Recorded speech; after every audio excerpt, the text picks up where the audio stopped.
Hello বন্ধুরা, আমি রান্নাঘরে চলে এসেছি। আমার অনেক দিন ধরে খুব ইচ্ছা করছে কলা পাতায় মাছ পাতুরি খাওয়া। তাই আজকে ভাবলাম মাছ পাতুরি আজকে করে ফেলি।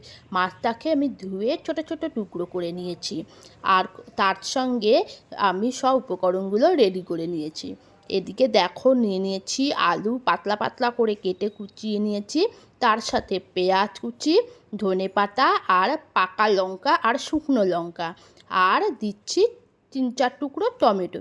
টমেটো বেশি দিতে নেই, বেশি দিলে টমেটো থেকে অতিরিক্ত পরিমাণে জল বেরিয়ে যায়।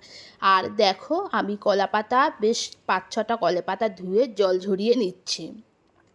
এদিকে দেখো, আমি একটা পাত্রে মাছ রেখেছি, তার উপরে আলু কুচিয়ে রেখেছিলাম সেটা আমি দিয়ে দিচ্ছি।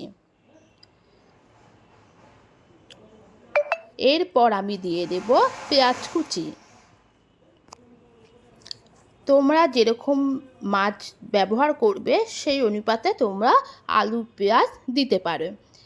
তারপর দিয়ে দিচ্ছি আমি ধনেপাতা। পাত্রটা আমার ছোট হয়ে গেছে মনে হচ্ছে, তাই আমি এবার এই পাত্র থেকে চেঞ্জ করে আমি একটা বড় পাত্রে নিয়ে নিয়েছি।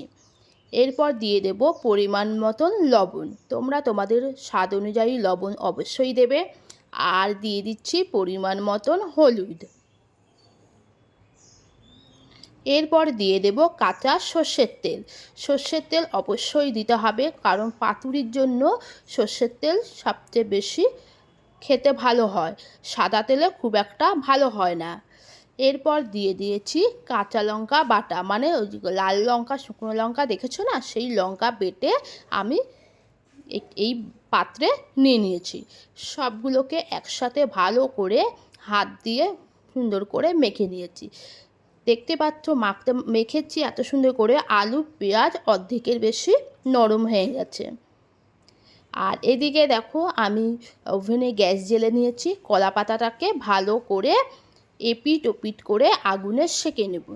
কলা পাতার গায়ে যে জলটা আছে সেই জলটা তো শুকিয়ে যাবে, তার সাথে কলা পাতা যাতে ছিঁড়ে না যায় তার জন্য আগুনে সেঁকে নিতে হয়। আমার আগুনে সেঁকা হয়ে গেছে। এরপর আমি একটা ননস্টিকের কড়াই নিয়েছি, তার মধ্যে কলা পাতা পেতে তার উপরে কাঁচা সর্ষের তেল মাখিয়ে সমস্ত উপকরণগুলো এই পাত্রে ঢেলে নিয়েছি, তার উপরে টমেটো কুচি দিয়ে দিয়েছি। আর দেখো, আমি গ্যাসের ওভেনে বসিয়ে দিয়েছি কড়াই, আর উপরে কলা পাতা দিয়ে ঢাকনা দিয়ে দিয়েছি। আগুনটা মোটামুটি 3 থেকে 4 মিনিট মতন হাই ফ্লেমে রাখতে হবে, তারপর আস্তে আস্তে কমিয়ে নিতে হবে। দেখো, আমার পাতুরিটা অনেকটা হয়ে এসেছে। আমি কি করেছি, তলার পিঠটা ওপরে দিয়ে দিয়েছি, সেইটা আমার ভিডিও করা হয়নি। তো এক হাতে তো রেসিপিটা তোমাদের কেমন লাগলো আমাকে অবশ্যই জানিও।